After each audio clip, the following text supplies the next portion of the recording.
Welcome back to Nuparu's workshop for episode 8 of the Toa Factory. Since last episode featured a Toa of gravity, I'm going to remove the gravity microfigure and I'll select a new element to be added to the wheel before we spin it this time around. I'll just shake it up until one pops out. Oh, there we go, we got a couple. And the over here, the Toa of plant life microfigure popped out. It went all the way out of the box, out of the lid, so we'll go ahead and add plant life to our wheel. And then giving it a spin, we come out with a Toa of plasma.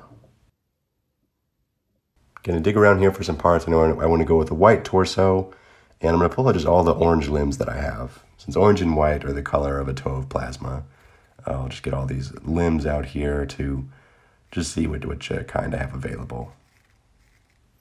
I also want to pull out some orange feet. Usually I'd go with the white feet, but I want to try these orange ones because I think that might look nice. And I've got this orange kind of tech blade piece, which I think would work really well for a Toa of plasma. Some white feet we'll just try out. Here are some other kind of plasmy sort of weapon pieces from Ninjago. I don't think I'll use these because the pearl gold doesn't really work with this character. But just in general, Ninjago right now does have a lot of really good Bionicle style weapon pieces. An orange gear I might throw in. And that's it right now for parts. Looking at all these limbs, I think I want to go with the Tahu limb collection. Just going with the one axle whole arm and then 3 of the Mata legs. And that'll be what we use to fashion this Toa of plasma. Got the limbs. We'll try out the white feet possibly and the orange feet. I feel like I'm already leaning a bit toward the orange feet. White torso, orange head, orange sword. And some extra orange little dagger pieces that I think might be fun to add. And my gear, of course. And this one, I'm not going to map out all the parts because I want to kind of experiment with this build and try some different things. Like these fully orange legs and feet here, which I have to say I really like. The black hand connector I am going to remove because I think it would be better to have more white on this build. Since right now I only have the torso as white, so I think it would be good to add some more of that.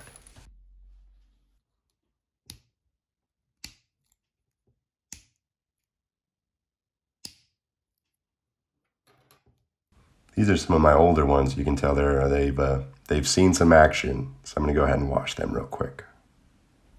There we go, fresh and clean, good as new.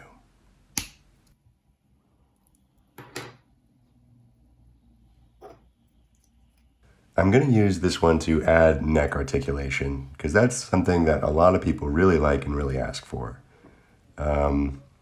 It's easiest to connect the handpiece to the chest here, and then you can just insert a ball and an axle as the neck. You do run into a problem though. The head has very good like up and like forward and backward motion, but when you try and turn it to the side, it gets caught on the socket. The lower, the chin piece, the jaw, whatever, it gets caught there. And so you don't have smooth motion.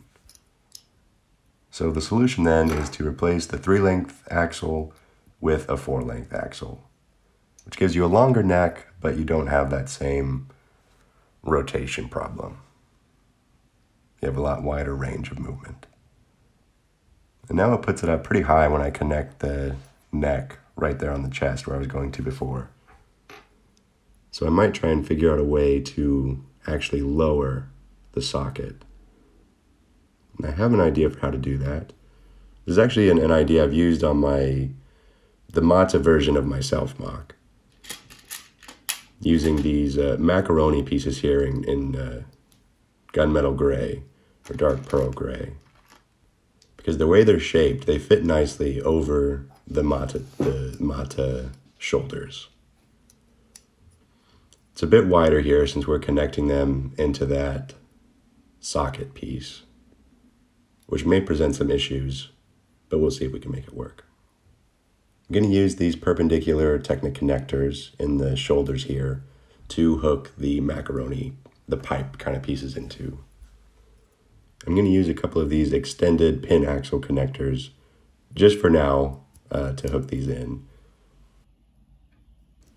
so we can get this design figured out. I don't think this will be permanent, but we'll just see what happens. So we'll slide in our pipe and neck piece. Fits nicely there. And then we can just hook our shoulders.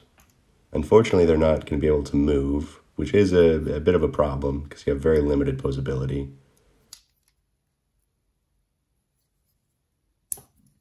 And if you turn them sideways like this, you have better posability, but it's just very broad. It's definitely like a T-shaped torso. And it's comically wide. I don't know if it's not really working. We'll add the legs in here, so that'll give us a better sense of the proportion to see whether this is actually an acceptable build or not.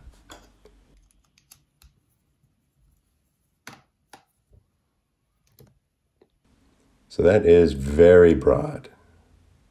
And I must say I am not a fan. I am a fan of these orange feet though. I am liking that. But I'm not a huge fan of how that works, so I'm going to kind of start over with this chest design. I'm going to bring the pipes in closer so they're not extending out past the shoulder so far. We'll try this gear piece here on the chest and see how that works with the design. Add our pipes back in. And these gunmetal pipes, I like the way that I feel that they would work well for a Toa of plasma, because you would have some kind of superheated liquid like coursing through his body. So I'm not a huge fan of the gear on the chest. I think it's just a bit too low. So I'm going to go ahead and take that out. And in its place, I'm just going to put a pin axle connector in for now, and then figure out how to fill up that empty space later on. We've added the back, which is it just mirrors the front of the pipes. And having that extra axle connector there will give us it's a place to connect, shoulders, shoulder armor. Something interesting could go there where that axle is. And I think to make it even better for the design I'm picturing in my mind, I'm going to switch those axles with the connectors that have axle holes they have axles plus a pinhole in the middle. It's just a different connection that I think will be more useful in this situation. And now I've got to figure out a new way to attach the head, since I'm filling up that chest space. I've got an idea. I'm going to add this construction here to create a connection point on the chest to put some kind of chest armor on. And then I think I'll try and fit the head inside there with an axle. A long axle so that I can still pull it out. Maybe with a shorter piece so it's not protruding so far. Yeah, and then the socket that holds the head will just fit inside of this construction here, using axles through the side, through the shoulder. So we'll connect the chest attachment and then the neck socket. I'm using an extra long axle here just to make sure I can pull it out, because this is kind of a dangerous connection. If I use like the 2-length axle, this whole thing would just be stuck in there and I would never be able to get it out. So the head's a bit floppy. I'll have to figure out some kind of way to stabilize it. So on the other side, we'll do a 4-length axle, which I think would be the actual length that I would use, and then we can attach the shoulder to that. So we've got both of those shoulder axles in now. And there'll be a lot of ways I can stabilize this. I'm not too concerned about that. It still might be a bit too broad. And I'm concerned that the shoulder is actually too low. So I'm wondering if I should raise the shoulder connection up 1. So it's connected to the pipes and the Technic connector here instead of in the Mata torso. Which again would mean that I'd have to restructure the neck function. So we'll get to version 3 of this neck. I'm going to switch out the piece holding the pipes in the chest. I'm going to switch it from one of these axle pin connectors to a 90-degree connector. And then I'll add this Technic connector here, and that is what the neck will connect to. It's a much less elegant technique, but it works. It's functional. I do find that these Technic connectors that the neck socket is connected to now are very useful, even if I don't always. They almost feel like a cheat code because they work so well in so many different situations, but they're not, like I said, they're not an elegant solution. They're very simple. But we'll pop the pipes back on. I do think this is a little better. It'll give me some more options. The head it's a little bit, it wiggles a little bit when you try and move it, so I'll have to figure out a way to stabilize that socket. I'm adding this connector here to add some armor to the chest. Just going to use a dish like this and just fill it up with some gray. This is what I used on my self-mock Mata version. And I'm quite happy with it, so I don't mind reusing this technique. All right, and then to connect these shoulders, I'm going to try it like this. I do wonder, once I get more of this built, I wonder if it'll feel too wide to me again, which is just a recurring problem with this guy. I feel like a theme of this episode is solving problems and then creating more problems with those solutions. Problems lead to solutions, lead to problems. So it actually looks pretty good, and I'm quite happy with the design for now. We'll add the head so we can get a better feel for it. I do think it's a bit too broad. The proportions are not 100% working for me. With an elongated torso, the legs maybe feel a bit small. The wider shoulders do give it a very broad shape. I'm going to try adding the Nuva legs instead of the Mata legs to see if that just feels better.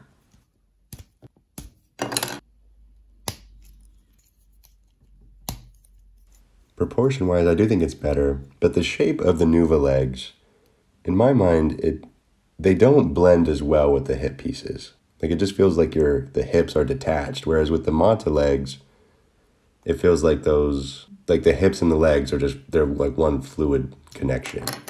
I'm going to try and make them wider and see if that helps at all. And I do not think it does. I'm struggling with this build a little bit. We'll try them wide this way.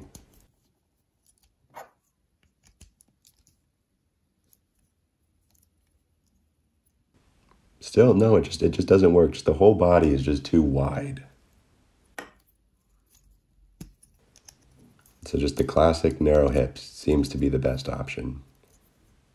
And perhaps if I add the feet and test that out, then it'll look different. Maybe it'll fill it out.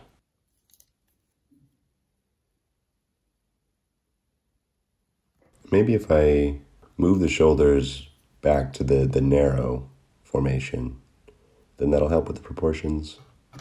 But of course, then you run back into the low posability issue. And it makes the shoulder, it just has such a flat profile. There's potential here. There are a lot of things that I think are working well, but it's just not all working together. So I played around with it a little bit, and I decided just to go with the simplest connection possible. Just use those blue axle pin connectors to hook the shoulders in. It's a very loose connection, so the arms just swing freely, which is another problem, but I think I can figure out some way to adjust that. The proportions this way are so much better. Even I switched back to the Mata legs, and it seems to be working best this way when I keep it just the simplest possible option.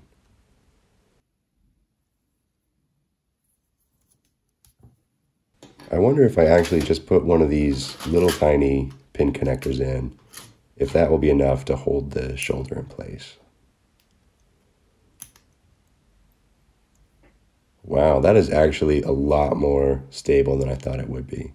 If you pull it out, it comes out a little bit, but otherwise that's actually a very stable connection.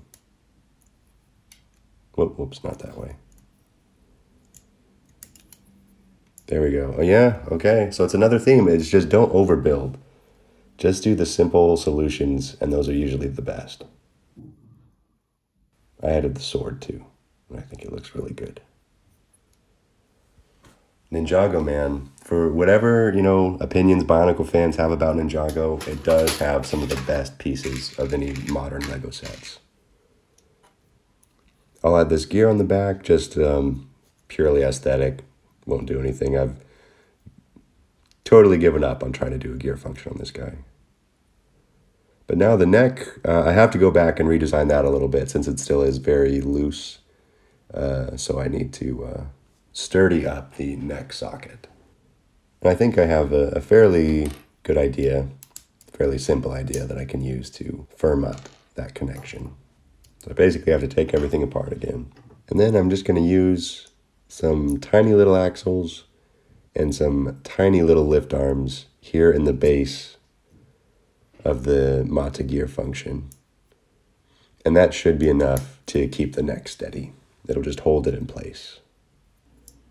I'm also going to use this opportunity to add a bushing piece on this Technic connector for even more stability. And there we go. It fits perfectly and it is steady, stable. Can even add this orange disc to the chest for kind of a heart light. It's a different kind of orange, so I'm not sure if I'll keep it, but we'll keep it on here for a little bit, see if it works. The proportions with this guy have been difficult for me. I feel like on camera, it doesn't look as good with the Mata legs, but in person, the Mata legs are definitely like the clearly better choice. Because right now it feels a bit like the legs are too short, but in person, it feels a lot better having the Mata legs than the Nuva legs. I always like when you can see the hilt protruding from the back of someone's hand, so I'm going to add this axle here. So it's just like a long-handled sword. I always think it's just more interesting than just having the weapon go into the hand. Like when you see something come out the other side, it adds a little bit to it. And this is our Toa of Plasma. The mask for this guy is going to be a little bit different from the other episodes I've done. From the very beginning, I knew I wanted to use this trans orange cow. It matches quite well with the weapon color. Not 100%, but it's like 99%. And it's just such Toa of Plasma, this mask is the right mask for it. It clashes a bit too much with the heart light, so I'm going to remove that. But yeah, this mask is perfect. And the look of it, kind of having those goggles, to me fits well with the Toa of Plasma too. I know it's a mask of water breathing, but it also seems like it would provide some protection when handling like superheated materials.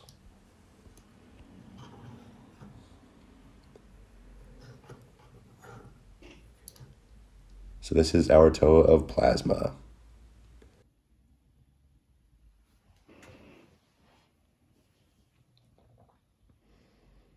One thing, I decided to add those daggers on the shoulder, just to add something a little bit more interesting.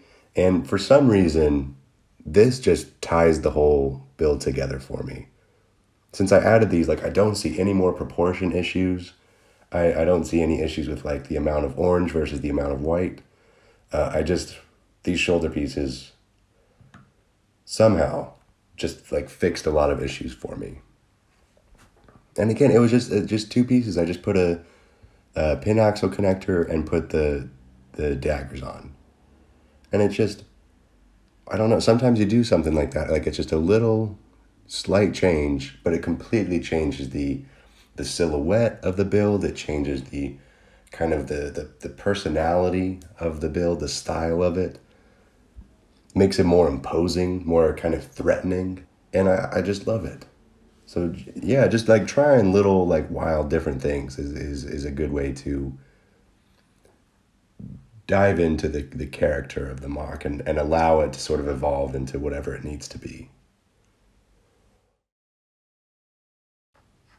But the name of our Toa of Plasma is going to be Sutaka. Su being the prefix for plasma in the Bionicle lore, and Taka coming from Brutaka. I picture Toa of Plasma as being something like Toa of Fire on steroids. And I think they take that hot-headedness that is associated with Toa of Fire to another level. So I'm going to say that Sutaka is relentless, he is abrasive, and he doesn't like doing what he's told. He likes being different than people expect, so he's going to be a contrarian. He can come off just as being mean sometimes, even though it is just because he cares. He wants to get everything done right by his own hand. He doesn't want to be told what to do. He wants to lead the way, always on the attack. And he can come off as a bit of a jerk, but really, like, when you're in a fight, you want this guy on your side. For his stats, he's going to be fairly, I would say, well-balanced.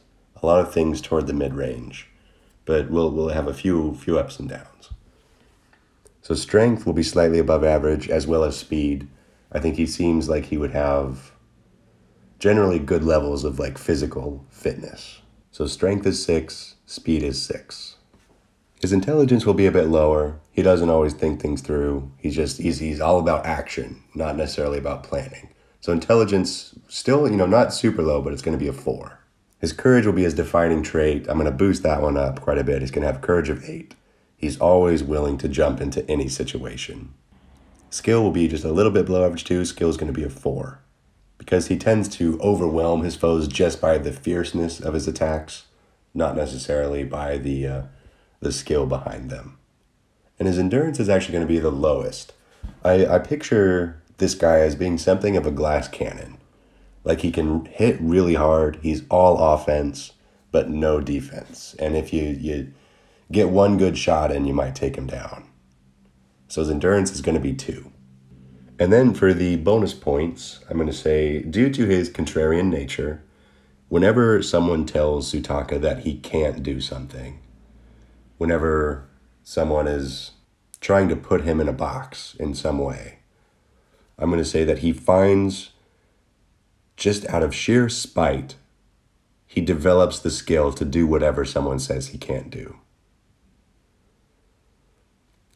So in situations where someone says that he cannot do something, he will find the skill to do it. He loves proving people wrong. And that is Sutaka in a nutshell.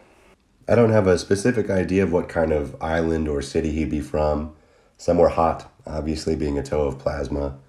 And I picture it, if you think of the Great Spirit robot as having different parts of its body, having different functions, like Metro Nui being kind of the brain, I would say he'd be whatever like the stomach would be considered. Kind of like the energy center of Mata Nui, which might be Karta Nui, I guess. Or just like the southern continent, because that's basically physically where like the stomach of Mata Nui would be.